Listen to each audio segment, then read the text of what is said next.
ये स्वर्ग में जब अर्जुन जी गए तो सभा में उर्वशी जी मोहित हो गई अर्जुन जी को देख के, और अर्जुन जी ने उर्वशी जी को बड़ी एकाग्रता से देखा। ये देवराज इंद्र देख रहे थे। देवराज इंद्र सभा संपन्न होने के बाद गंधर्व को बुलाया, गंधर्वराज को, और कहा उर्वशी को अर्जुन की सेवा में भेजा जाए।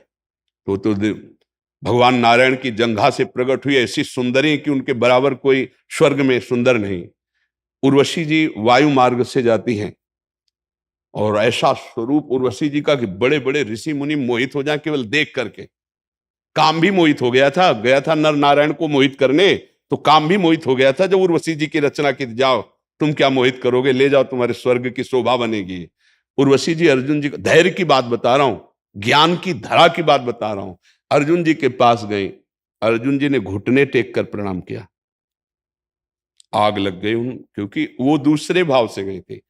उनका तुमने प्रणाम क्यों किया? बोले आप मां कुंती के समान हमारी बंदनी हो, ऐसे शब्द भी उच्चारण मत करना, क्योंकि मैं देवराज इंद्र की आज्ञा से तुम्हारी सेवा में उपस्थित हुई हूं। तो तुम क्यों देख रहे थे सभा में हमारी तरफ? बोले देख रहा था कि हमारे पूर्वजों की उत्पत्ति आपसे ही हुई है, तो आप हमारी मां के समान पूजनीय है, इसलिए देख रहा था। उन्होंने कहा सब बातें छोड़ो, मैं अप्सरा हूं, तो मुझे सेवा का अवसर दीजिए, क्योंकि देवराज इंद्र ने ऐसा, उन्होंने कहा ऐसा कदापि नहीं हो सकता, मैं कुंती मां के बराबर देखता हूं और ऐसा ही देखता रहूंगा। देवी आपके चरणों में प्रणाम करता हूं, आप कभी ऐसी भावना भी मत कीजिए। स्वर्ग में एकांत विलासिता के महल में उर्वशी जैसी अप्सरा आकर्षण कर रही हो, ऐसा महापुरुष अपनी निष्ठा से कैसा साप दे दिया, जा नपुंसक भाव को प्राप्त हो, लेकिन अपने धर्म से विचलित नहीं हुए।